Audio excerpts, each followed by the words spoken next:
are the best lens implants that we currently use for our patients who undergo cataract or lens replacement surgery in 2025. I have no financial interest in any of these products or the companies that make them. I only receive compensation from the patients who come to see me. In this video, we're going to discuss 5 points. First, what problem are we solving for when we use these lens implants? Second, if you're between the age of 45 and 65 and want to be able to see near, mid, and far away without glasses, which lens works the best? Third, if you're 65 and older and have a visually significant cataract, which lens works the best?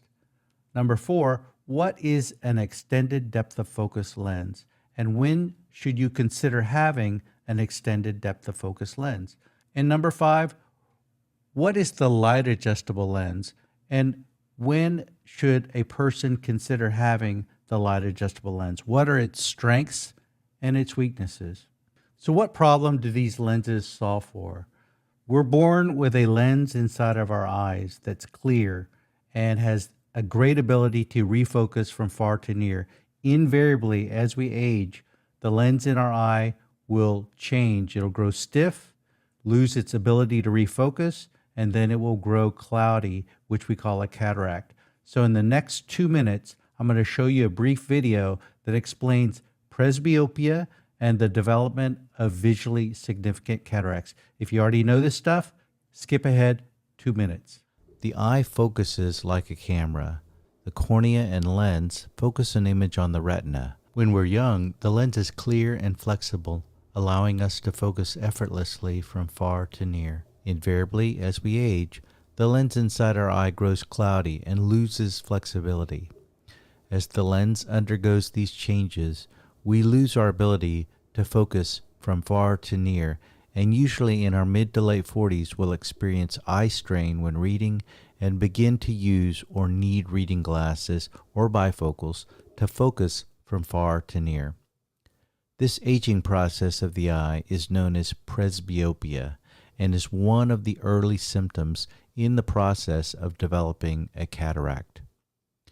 With premium lens replacement, we're correcting presbyopia and any associated significant nearsightedness, farsightedness, or astigmatism before the onset of visually significant cataracts by removing the aging natural lens inside the eye and replacing it with a premium lens implant to help reduce and possibly eliminate your reliance on glasses. A cataract is a clouding of the eye's natural lens inside the eye, located just behind the pupil. Visually significant cataracts, which typically interfere with vision in your 60s and 70s, can cause your vision to blur and your color perception to diminish. Left untreated, your cataracts could continue to develop to the point of causing significantly blurred vision and an inability to perform tasks such as driving safely or reading accurately. In order for patients with visually significant cataracts to see clearly again, the cloudy natural lens eventually needs to be surgically removed, and in its place, an artificial intraocular lens, or IOL, will need to be implanted. So if you're in your mid-40s or older and have a discussion with your ophthalmologist about having lens replacement or cataract surgery, your vision after surgery will depend on the lens that you select or which is recommended to you by your ophthalmologist. So I will help you understand the different lens options, their strengths and weaknesses to help you make the best decision. Let's say you're 45 to 65 years old.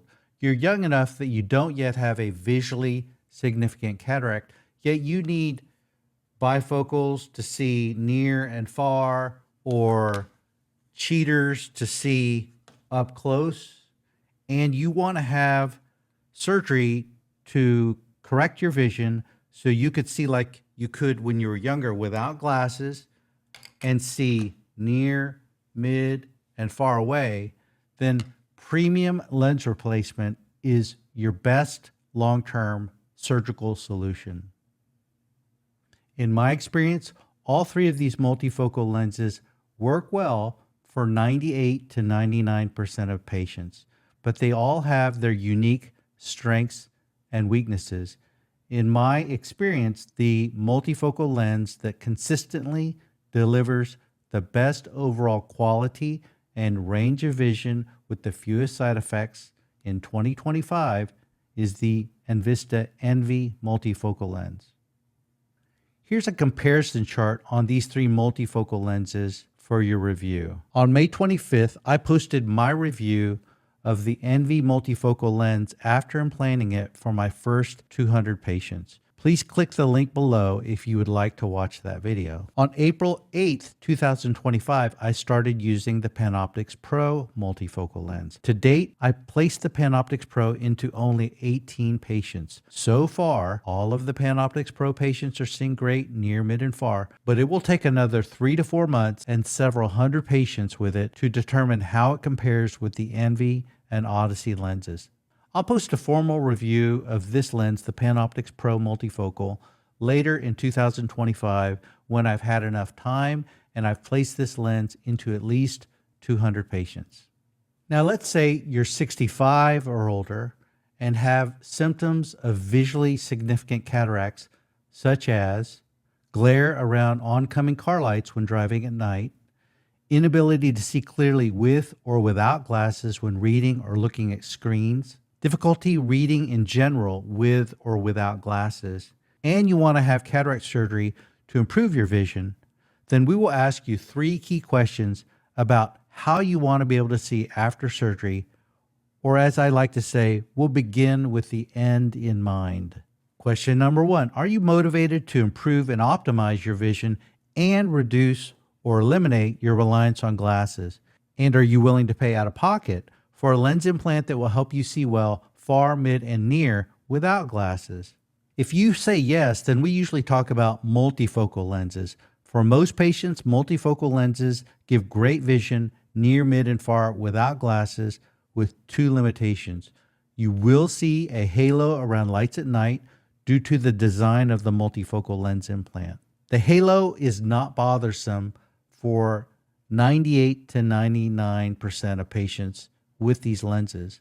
You will still need glasses to see detailed work such as sewing or threading a needle. Question number 2, are you okay wearing glasses full time to see near, mid, and far? If you say, no, I don't mind wearing glasses, I just want to see better, or if you prefer to have a lens implant that is covered by your medical insurance, then we usually recommend a basic monofocal lens. Our best monofocal lens is the Bausch & Lomb LI61AO, which patients see great with. It's the lens implant that I use if a patient wants the cleanest vision with the fewest side effects. But patients receiving this lens will need to wear glasses full time to see near, mid, and far away. And question number 3, if you don't want to wear your glasses full time, but want to see clearly far away to drive and watch TV without glasses, but you're willing to use reading glasses to see mid-range and near, then we recommend the astigmatism-correcting lens option. The astigmatism-correcting lens. These lenses are great for people who want to see far away to drive or watch TV without their glasses and want to see great at night with minimal to no halo, but they're willing to wear glasses to see mid-range and up close. The monofocal astigmatism-correcting lens that I prefer the most in 2025 is the envista Aspire toric lens implant. These are extended depth of focus lens implants that we use in 2025, the Vivity and the Symfony. Who's a candidate for an extended depth of focus lens implant? What are their strengths and weaknesses? Well, I'm going to use this chart to illustrate the strengths and weaknesses of these 2 lenses. But in general, extended depth of focus lens implants give great vision far and mid-range, but they're weaker for reading vision. So a person with these lens implants, we will advise them that you'll see great to drive, watch TV, look at your desktop computer, but you will still need glasses to read your phone up close or read a document. Our 5th and final topic is who is a candidate for this lens, the light adjustable lens? What are its advantages over other types of lens implants. Number one, it's an adjustable lens. So we can adjust the focus of this lens to essentially customize it or tune it to the focus that the patient wants to achieve their clearest vision. Number two, some, not all, patients with this lens will have an extended depth of focus, extended range of focus without glasses. Number three, it does correct astigmatism. Number four, it's a very high-tech, adjustable monofocal lens. And number five, it's a great lens for monovision, where we make one eye see far away. That eye can't read very well, but we use the other eye and set it to see closer in. So one eye sees far, can't read. One eye reads, can't see far away. But when both eyes are open together, then that individual has full range of focus.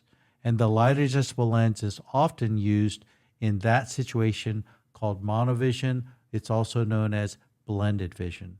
What are some issues with the light adjustable lens? Well, its adjustability can sometimes be variable. So when we're adjusting the focus of this lens after it's been implanted and we target an exact focus, sometimes we don't get the exact focus that we target. And we have to repeat the treatment a second or third time to fine tune and get this lens into the focus that meets the patient's expectations. And because some and not all patients achieve some degree of extended range of focus with the light adjustable lens, we have to present it as if it is a monofocal lens, and it will not give you extended range of focus. If you plan for it to be a monofocal lens and you happen to get some extended depth of focus, that's a bonus, but go into it expecting that this is a adjustable monofocal lens. This lens requires 5 to 6 follow-up visits over a period of 2 to 3 months to achieve the final visual outcome. Vision during the first month after surgery may be blurry until we begin these adjustments. Lastly, the quality of vision is excellent overall, but some patients will still see halos around lights at night and notice more visual side effects than a pure monofocal lens. And I've actually had to remove some light adjustable lenses and replace them with monofocal lenses. But if you want a lens implant that can be adjusted after surgery without us having to go in and do more surgery to adjust the focus of your eye, this is the only available lens implant with that adjustability that can be done in the office without the need to go back into the eye or alter the shape of the eye. We can simply shine a custom light onto the lens and adjust how this lens implant focuses. That's a very unique property of this implant. So, in summary, these are all great lens implants. Our incentive is to help you select the best lens implant to help you see your best, either with or without glasses, depending on your preference, so you're happy with your vision for the rest of your life. These lenses will all give you great vision and they'll last you the rest of your life. Hopefully this video helps you understand the differences in these lenses, their strengths and weaknesses, so when the time comes for you to consider improving your vision with premium lens replacement or cataract surgery, that you'll be armed with the best information available. As always, thank you for taking the time to watch this video. I hope it was helpful, and I'll see you on the next one. Bye-bye.